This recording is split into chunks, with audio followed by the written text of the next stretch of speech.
Welcome to the webinar on the overview of learning menus. My name is Kelly Stair. I'm the author of VoiceThread for Digital Education, which is available through Amazon, Barnes & Noble, and also Smashwords, and QR Revolution, which is available for pre-order. It comes out November 25th. It is available for pre-order from Smashwords. My website is www.angrybunnypublishing.com, where you can find my webinar series, and you can email me at kellystair2013@gmail.com or kellystair@angrybunnypublishing.com. So what's a learning menu? A learning menu is a differentiation strategy. The menu part offers students choices in their learning activities. Some very simple menus are, here are 3 different things that you could do, pick one. Usually there are different points awarded to different types or levels of tasks. And for a very literal menu, you can actually divide the menu into sections, such as your beverages, your appetizers, your entrees, your desserts, which is what this webinar is going to be about. Students will choose from the options in each of those sections. So you have your sections, your beverage, your appetizer, your entree. Students choose from the options in those sections. And the options are the tasks or activities that students will complete in order to earn a set of points. So because learning menus are a differentiation strategy, it is important that those options are differentiated. And so you can differentiate by a number of different things. We'll go through them really quickly here, and then I'll get a little bit deeper in the next slide. So you can differentiate by the content. That's the items that you're using to give students information. By the process by which students consume that information. By the skills that students have, either their readiness level or their reading level or writing level. You can differentiate by pacing, or the amount of time that students spend on a task. By the depth of the directions. Some students, if you're giving a project directions and you say, we're going to do a project that talks about how an individual might be in conflict with their society, and then you go through and you talk about all the different parts of the task and when it's due and all the things that they need to include, and then you say, are there any questions? You have some students who will ask 20 questions about what exactly you want and how much, and they want to know everything. And then you have some students that very first sentence, they're like, sweet, I've got a great idea, I want to go. And so the depth of directions is definitely something you can differentiate by. You can also differentiate by your students' background knowledge and how much they already know coming into a unit. The presentation format, that's how are they going to get their information, but also how are they going to present that information? How are you going to get it to them? So are they finding their information online? Are you giving them print copies of things? How are they getting that information? Using images or videos or infographics, or using plain text? You can also differentiate by the tasks by student interest. So you can have different tasks that are available for students to choose from, and they can choose based on what they're interested in doing. So if they're interested in making movies, you might have a video thing where you make a video, and that would be differentiating by their interests. You can also differentiate the assessment strategies at the end of a unit, so for your summative assessments. So here's some ways of differentiating. You can differentiate the content by different types of texts. So longer, shorter text. The format, is it written, is it video, is it images, infographics? The genre of the text, so is it fiction, is it poetry, is it informational text? The reading level, the paragraph or sentence length or structure, or the organization of the text. You can also differentiate content by the relatedness of the text. So how closely does it relate to the essential question? Or is it divergent in some way and really make students work hard to make the connection? How much does it relate to students' experience? If you have a piece of text that is about farming, for example, and it's set back in the 19th century, and it's got a whole different set of mores and stuff, your students who are living on a farm or who are watching TV shows about farm life or watching TV shows that are historical, if they have that experience, they're going to be relating to that text easier than students who are urban dwellers and they know nothing about farms and they don't read anything historical or watch historical TV shows or movies, and so they have no experience with that context. You can also relate your content to prior lessons. So you can differentiate how your content is related. So does it build on something that you've learned already, or does it connect in some way to what you've learned, or is it completely different? If you're moving from one category to another, if you're going from genetics and evolution, and then you're starting with like a life cycle, if it's completely not unrelated, but if it doesn't connect easily, then you have some relatedness with prior lesson issues. You can also differentiate the tasks that you're doing. So you can differentiate by the types of task. Are they written, spoken? Are they reading tasks? Are they technology-based or text-based? The length of those tasks, how long does it take to do them? The complexity of the tasks, how involved are they? The use of resources, the skills necessary to complete those tasks, the literacy strategies involved in those tasks, the time it takes to accomplish, and the depth of thinking. So think Bloom. So you can have your simpler tasks that are in your knowledge and comprehension. We're going to have your more complex tasks that are up in the evaluation and creation. You can also differentiate tasks by the familiarity to students. So are they tasks that the students have done before? If they've done them before, then they're just doing the same thing using new information. And you'll have some kids that they like that. They want the comfort of knowing what they're doing, and then they use that task to process new information. And then you have some kids who are like, I already wrote in a journal. I want to do something else. And so you can differentiate by familiarity. You can also differentiate the familiarity of resources. So are students used to using that particular resource or technology tool? If they are, then you can have a more complex task involved with it. If they're not used to using the technology tool, you might make the task a little bit simpler until they get familiar with that tool. Another way to differentiate tasks by familiarity is by student interest. So if students are very into music, then writing a song wouldn't be an extreme task for them. On the other hand, if they don't know a lot about music, then writing a song might be a very difficult task. So you can differentiate that way as well. Here's some more differentiation ways. By skills. So you've got your reading, your writing, and your speaking skills, and all of those have different levels. You've got your thinking skills, and while we don't test levels specifically of that, there are lots of different levels of thinking, and so you have that. Also the complexity with which students can read and write and think and speak. The technology skills that they have, and then how much scaffolding you should use to include and teach those skills as you're going. Another way to differentiate is by pace, more or less time, flexible turn-in times, class time versus out-of-class time, and wait. Students need different times to think. Also, you can differentiate by the depth of directions, more or less guidance in your directions. You can differentiate your assessment strategies, the technology that you use, the learning styles and multiple intelligences that are used. If you create open-ended, reflection-based assessments, students can give input into what they have learned, and that's an excellent way of differentiating your assessments. So if your assessments are open-ended, and if they have at least some component of student reflection, that's a great way to differentiate assessment. So here's some benefits of using learning menus for an entire unit as opposed to just a small section of what you want to do.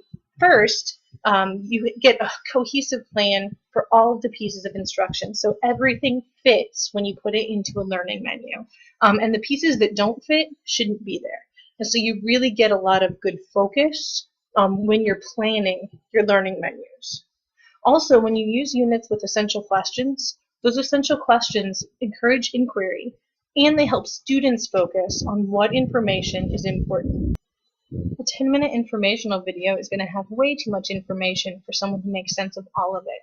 But if you have your essential questions at the beginning of your learning menus, then students know what information is important to focus on. Also, you can incorporate literary strategies through all of the tasks that you're working on. It's a great way to both make sure that you've got lots of good literacy strategies, but also to make sure that all of the tasks that you are providing students include some type of literacy strategy.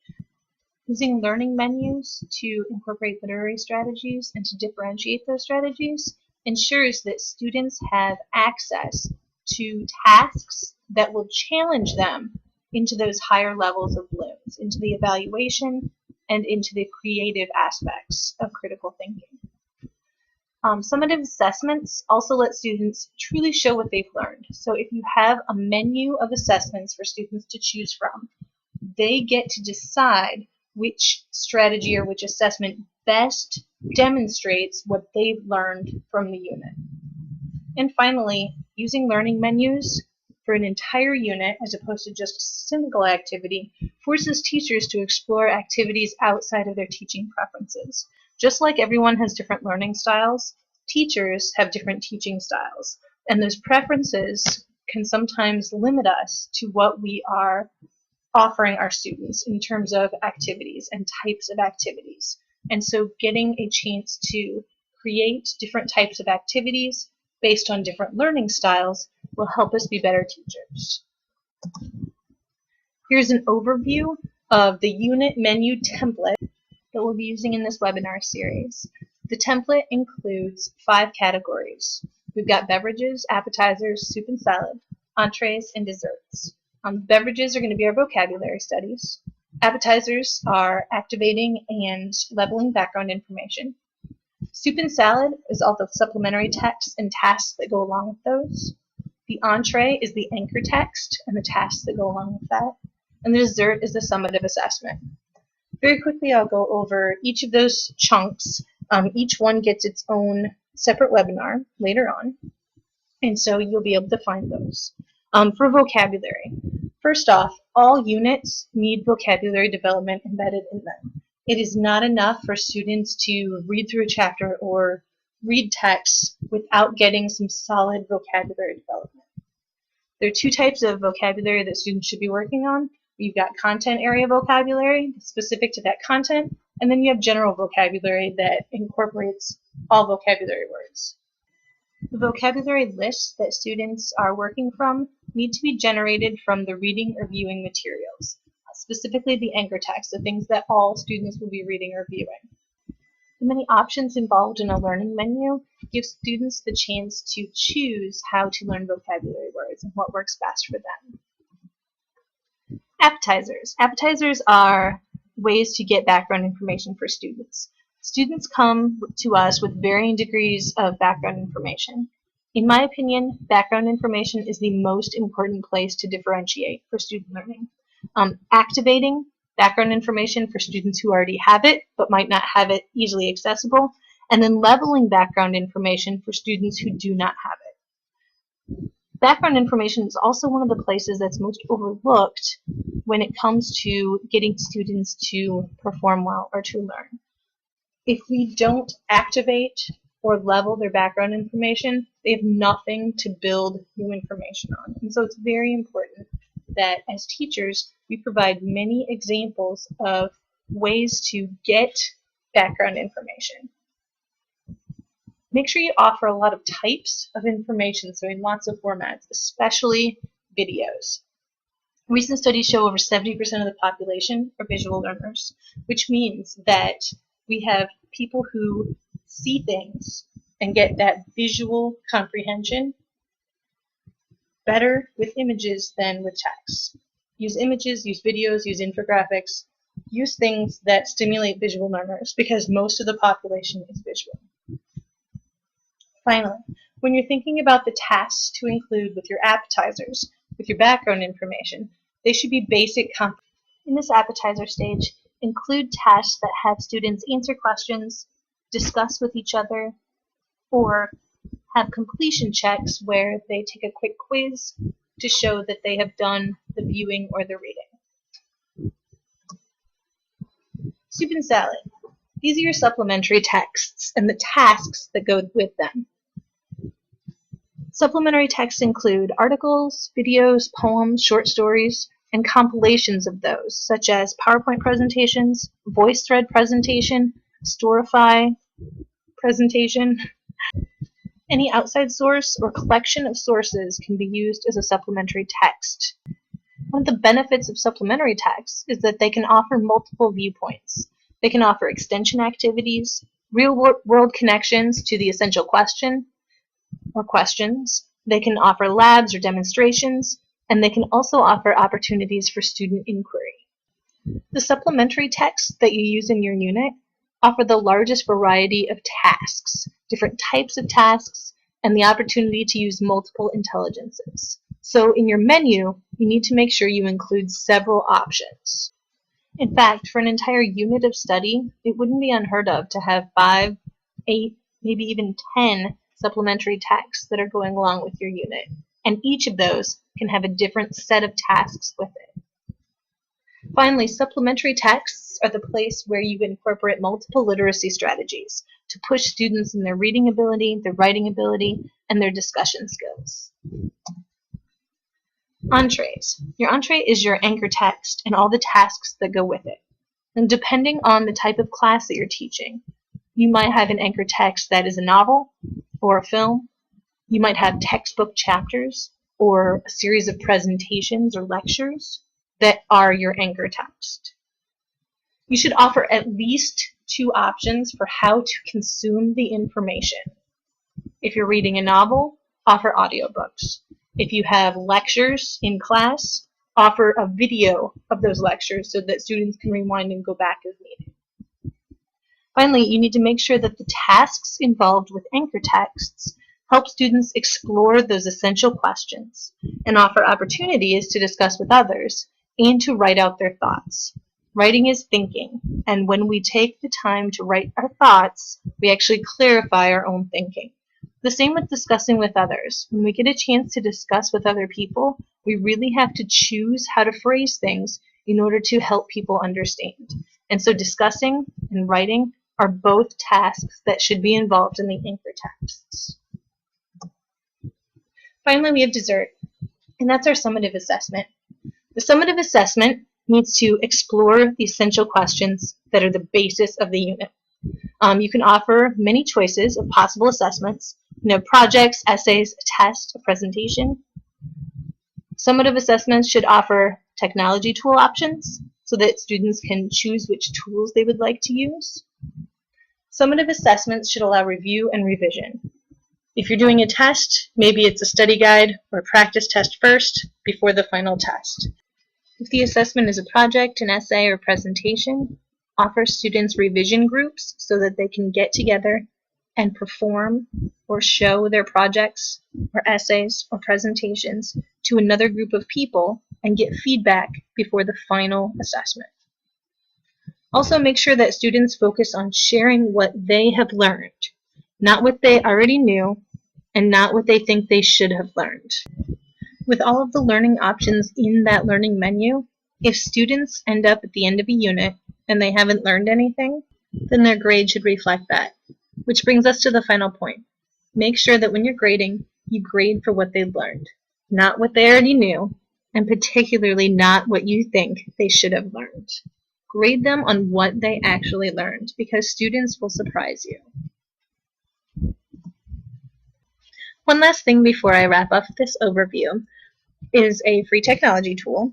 It is for making menus for cooking or for restaurants, but it works really, really well for this particular assignment also. Here's the link, which is clickable in the PowerPoint. And here is the demonstration or screenshot of the menu that I made. So this is for individual versus society, and this is the beverage menu. Students will have 20 vocabulary words, and they need to earn 25 points, or $25. So the description here, you've got bottled water with lemon, and it's the vocabulary list and definitions with study blue games. You play to review and then take a quiz over the vocab words. The best score is taken. The points earned is equal to the number of correct answers on the quiz, so you can earn a possible 20 points. Anyway, this menu creator online offers a really nice presentation of your menu for students to use. Here are the upcoming Learning Menu webinars. Each section gets its own webinar. We'll have a vocabulary, background information, supplementary, and anchor text with tasks and assessment. Included in each webinar are a variety of tasks and ideas for differentiation, literacy strategies that work with that category, free technology tools that you can use, and examples and ideas across content areas. Thank you very much. My name is Kelly Stair. I'm a writer and teacher consultant at AngryBunnyPublishing.com. If you like this presentation, you'll love my ebook, VoiceThread for Digital Education, which is available at Amazon, Barnes & Noble, and other ebook retailers, or from my Smashwords account. You can also look for QR Revolution, which is coming November 25th, 2013. You can pre-order QR Revolution for $2.99 at Smashwords and be able to download it on November 25th. Be sure to join me every Tuesday and Thursday for more great teaching with technology. Thank you.